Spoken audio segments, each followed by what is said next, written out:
Estamos en línea con Paolo Menghini, el papá de Lucas Menghini, uno de los muertos en la tragedia. Paolo, gracias por atendernos. No, un placer, Loto. Estuviste, ¿no? Imagino. Sí, claro, sí, desde muy temprano hasta que terminó la audiencia alrededor de las 2:30, 3:45 de la tarde. ¿Cómo fue? Bueno, fue una audiencia en la que escuchamos de principio a fin los fundamentos de la elevación a juicio de la Fiscalía por los delitos de estrago culposo y administración fraudulenta de bienes del Estado.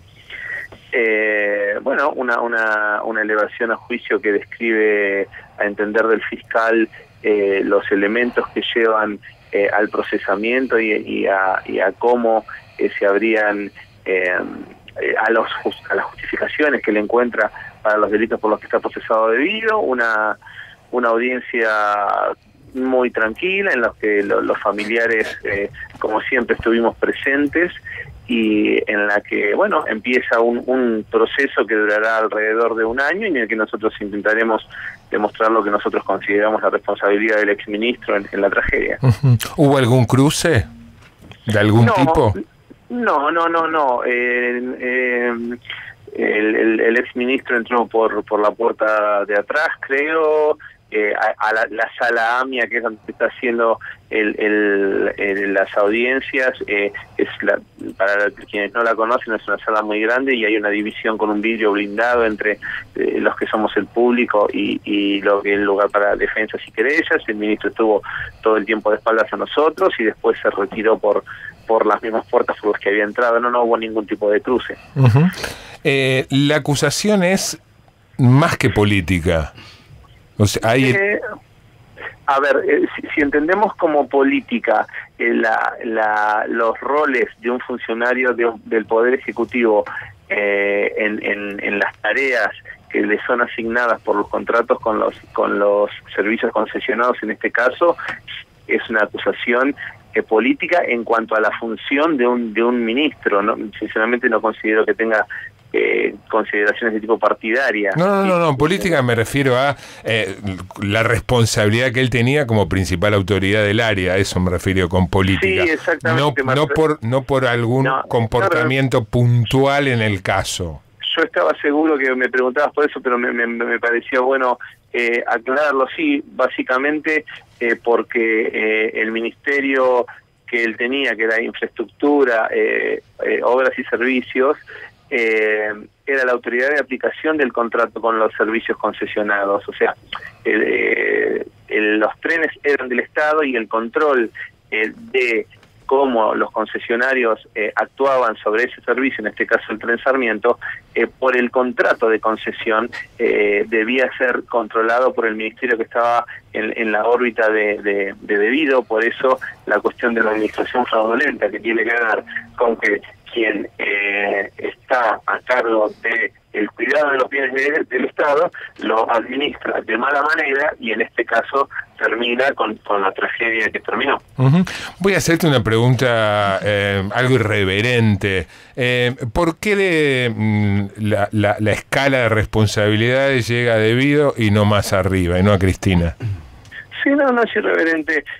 Sinceramente yo, digamos, lo que te digo es mi pensamiento personal, y lo considero en términos generales, y todo el mundo me ha escuchado ser muy duro con la expresidenta en muchos sentidos, pero realmente en este caso puntual creo que el ministro era quien debía supervisar a los secretarios de transporte, en este caso Jaime Schiavi, y yo siempre les digo lo mismo: si no, todos los presidentes serían todo terminaría en el presidente. Imputados por la inacción de cualquier ministro de cualquier país. Terminan siempre procesados los presidentes, y sinceramente nosotros siempre hemos creído que debido tendría que haber estado en el primer juicio, pero bueno, es a partir de pruebas que surgieron en el segundo es que está ahora. Sinceramente yo lo digo así. Hay cosas que sinceramente a la expresidenta no podemos perdonarle, como el abandono que decidieron hacer de los familiares de las víctimas y de los heridos, porque una vez sucedida la tragedia y con toda la estructura del Estado en sus manos, lo menos que merecíamos los familiares de las víctimas y los heridos era un seguimiento de los daños físicos y psicológicos que fueron y son innumerables. Marcelo, nosotros nos hemos encontrado, y vos sabés que hemos descrito las condiciones tremendas que tuvieron que atravesar los heridos que fueron librados a su suerte. Nosotros, quienes tenemos un poco más de posibilidades y hemos tenido otra situación y otro tipo de contención familiar y recursos para las innumerables situaciones que pasaron y propiamente te lo digo porque yo tengo 5 enfermedades autoinmunes después de la tragedia y tengo la suerte de poder tratarme cada una de ellas, pero hay un montón de daños que quedaron ya enquistados en muchísimos heridos y en familiares de fallecidos que el Estado debió haberlo cuidado y no lo hizo. ¿Contrajiste 5 enfermedades autoinmunes después de la tragedia? Sí. Sí, y inclusive algunas que se me desataron y que tengo la suerte de haber podido ser tratado a tiempo de una enfermedad que le impide a mi cuerpo absorber el hierro, por ejemplo, es que se disparó a niveles peligrosísimos en 2013 y después varias, digamos, no viene al caso citarlas, pero son enfermedades que se me dispararon después de que me arrancaron a mi hijo de la mano y te soy sincero, Marcelo, tengo la suerte de poder tratarme cada una de ellas. Hay quienes les ha pasado lo mismo y no pueden, y sinceramente y lo digo en términos generales, esto ya no tenga que ver con la tragedia. El Estado tiene que cuidar a sus ciudadanos en todas las circunstancias porque para eso es Estado, porque para eso quienes eligen guiar los destinos de este país asumen el compromiso de cuidar a todos sus ciudadanos. Y esto no es una cuestión ideológica, es una cuestión de que ojalá nunca nadie más tenga que atravesar lo que pasamos nosotros, pero en menores circunstancias también el Estado tiene que estar presente para cuidar a cada uno de esos ciudadanos, porque por la calle andamos todos sin importar cómo votamos y nos merecemos todos el mismo cuidado y atención. Paolo, buenas tardes. Sebastián Lacunza. Te pregunto por una referencia que hizo Cristina Kirchner hace poco tiempo. Ella dijo algo así como: yo recibí a los familiares, pero en silencio, fuera de las cámaras. Y a su vez, esta es una segunda pregunta, algunos familiares se han manifestado, se han separado de la acusación más que es, digamos, llega hasta la anterior presidenta. ¿Cómo están los familiares hoy? Digamos, ¿cuántos están representados en la querella? ¿Cuántos están afuera? Si puede haber algún número al respecto. A ver, voy a tratar de responderte todas por partes. Cuando sucedió la tragedia, varios grupos de familiares fueron a la residencia de Olivos, fueron recibidos por la presidenta.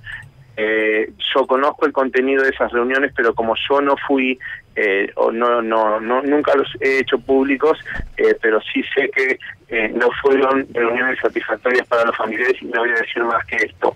Te tengo que recordar, porque nadie tiene por qué acordarse, que en ese momento la ex ministra de Seguridad, Nilda Garré, responsabilizó a mi hijo de su propia muerte, lo cual ya puso una barrera imposible de olvidar, y nosotros como familiares de Lucas nunca fuimos a ninguna reunión a la residencia de Olivos. Después el grupo que ha hecho visible la tragedia está unido como desde el primer día. Nosotros no nos hemos separado, no hay ningún tipo de fractura en el grupo, y la querella que encabeza mi hermano con la doctora Leia Leiva representa a todo el grupo que ha hecho visible la tragedia. Después hay otro montón de familiares, algunos tienen algunos otros abogados, pero no son parte de este grupo y tienen otra estrategia judicial distinta, y entendemos a los familiares que no han formado parte de este grupo porque no han querido, porque no han podido, pero el grupo que ha hecho visible desde el primer día el reclamo de justicia se mantiene sólido y unido como siempre. Paolo, muy amable, gracias por atendernos. Un placer, gracias por el espacio. Paolo Menghini, el papá de Lucas, uno de los muertos en la tragedia de Once, en el primer día del juicio oral a Julio Devido.